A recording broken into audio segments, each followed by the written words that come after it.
All right, guys, so I'm reading all your comments. I know we're putting out shorter videos. This last race, we were short on help. It was only me, Big Daddy Brian, and my dad, Big Country. Dad was inside the trailer, messing with the laptop, getting the tune-ups. Shout out to him. He won us the race. Shout out to Big Daddy Brian. We were all tired, but we got the win. We got it done. Thank you, everyone that is supporting the channel, that's watching it. But I had nobody out there to film, so one of my sponsors, Todd, Hormone Logics, he was able to get a little bit of film on his cell phone. We will be better coming into the next race. Talking about Kyle real quick, go ahead and get that out of the way. Nothing happened with me and Kyle. We are still on good terms. He just came to me and he said that he did not want to race no more. That was the end all be all. This is not what he wanted to do.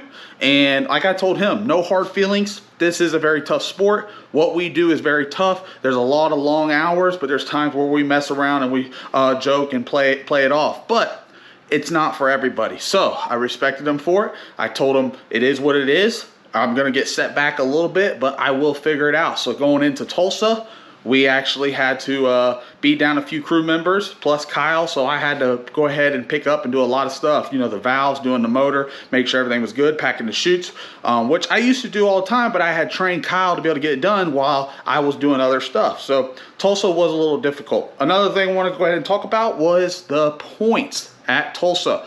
We did not get no points at Tulsa. Rest in peace to Mike. He is one of our producers. He passed away just that Thursday before going into the event. So as a whole, they wanted to run the race for the fans, because the fans did come out there. They spent their hard-earned money to come watch this race. They wanted to run the race. We still ran for the $40,000 pot. We ran for the $15,000 grade 8 on Friday night. Ryan Martin won that. I won the Saturday deal, but there was no points.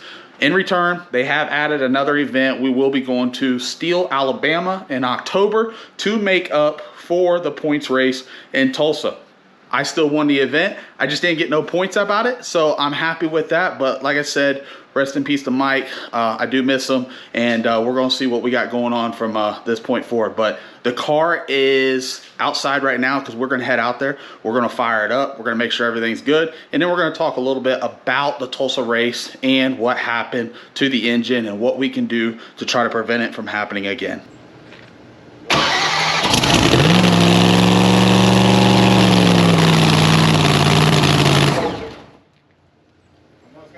Something out of the back. Fucking blowing it out here.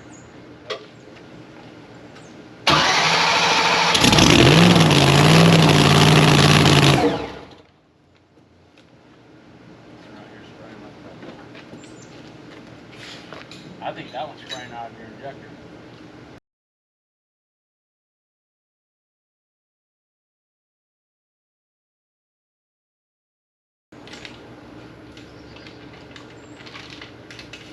Watch that blower strap. Just lay it over the top. Yeah, grab that injector off the back. No, just lay it on top of the valve cover. Don't grab that one. Can't go nowhere. Alright, you ready? Yep.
right, guys, so that first fire up, everything was off of this car.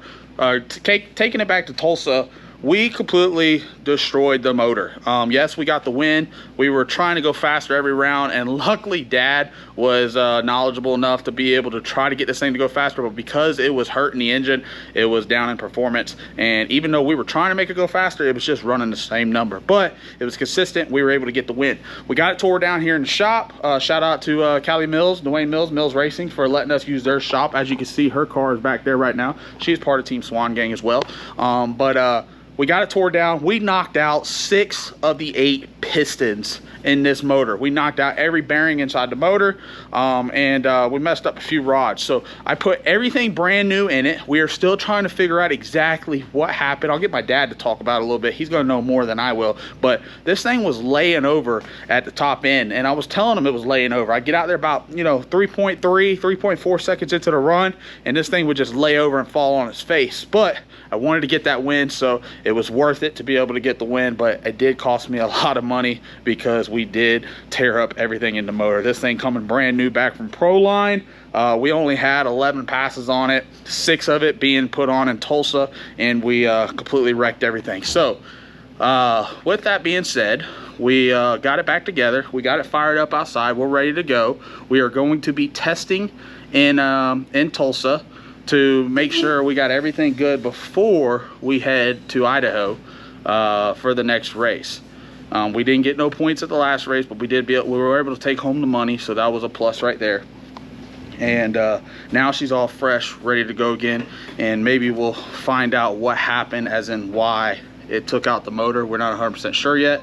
That's why we're gonna go test, because when we go to Idaho, we're gonna be in twice as bad of air up there, and we want to make sure that we don't have this issue again. But I'll let my dad explain it a little bit more. He understands the electronic side and the fuel injection side of it to be able to tell what happened out there, but maybe he found a fix, maybe he didn't, and that's why we're gonna go test. But here he is right here.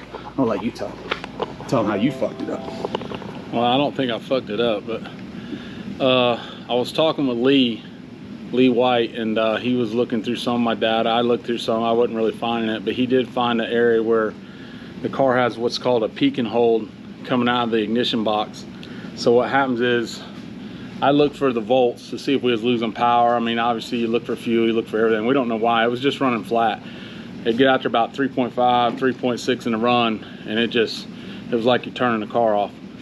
But what it was doing is it was going dead lean. Good thing is it wasn't going like a lean tune-up lean, because if it would have had enough fuel on it and it had a tune-up lean on it, it would have probably knocked the blower off the car. But it was going so dead lean, it didn't have no fuel. And because it didn't have no fuel, it didn't allow it to knock the blower off the car, which was a good thing. And it was happening at the end of the run. So right as soon as it was doing that, Justin was lifting anyway. But so on the peak, there's a peak and hold, which the battery volts shows it goes to the ignition system, and there's a peak and hold that shows volts that goes out of the ignition system and goes to injectors. Well, that peak and hold drops volts exactly where the car was going dead lean. We were thinking that the primary injectors were stopped. They didn't fire from that point on, and we think that's what was going on. Hopefully he sent the ignition box back to modern. I think they changed some stuff out, and hopefully we just we find this problem, because if not, it's going to go out there and fuck the motor up again, without a doubt. So we've got to try and figure that out. And then we're going to go test in Tulsa tomorrow, and Tuesday if we have to hopefully find this issue before we get out there to Idaho. We had a good car. I really went back and looked at the data. I was telling Justin, I didn't run this thing as hard as I ran it in Texas, but we had a different motor combo. You know, the combo that was in this engine, the package that was in this engine is not the package that's in the engine now. So I thought I was running it hard, but I know I wasn't running as hard as I ran it in Texas. So I don't know if that's good or bad. I know the car did some dumb shit on Friday night and went left on us, so I was probably a little gun shy of that happening. So I think I was playing, usually I run offense and just run this thing, give it all it's got, but I think I was playing a little bit of defense, and Tulsa because the track was okay. It was okay to the 330, so I probably could have got after this thing down a little low, but I didn't because the car did something stupid on Friday. I made a correction for Saturday, and then the car was better, but I never really got after it to see if it was gonna change its attitude again. I just felt like the track at mid-track from the 330 400 foot, that track had problems, and I think a lot of people were having problems, and we figured those problems out and we could drive through them. So I didn't feel like I needed to take that chance down low and you know, to try and 60 foot with them, because I felt like we was gonna make full rips. And like I told Justin, we weren't the fastest car there. I just think we were the best car. We was the better car every round. And at the end of the day, that's what it takes to win a race. So normally we're balls out. I can't really say it was balls out in Tulsa. I was actually playing defense on Saturday. So sometimes it works out and sometimes it don't. It just happened to be worked out for us. And I tell Justin all the time, I'd rather be lucky than good. So we're going to test in Tulsa and then go to Idaho, and hopefully we got something for them guys.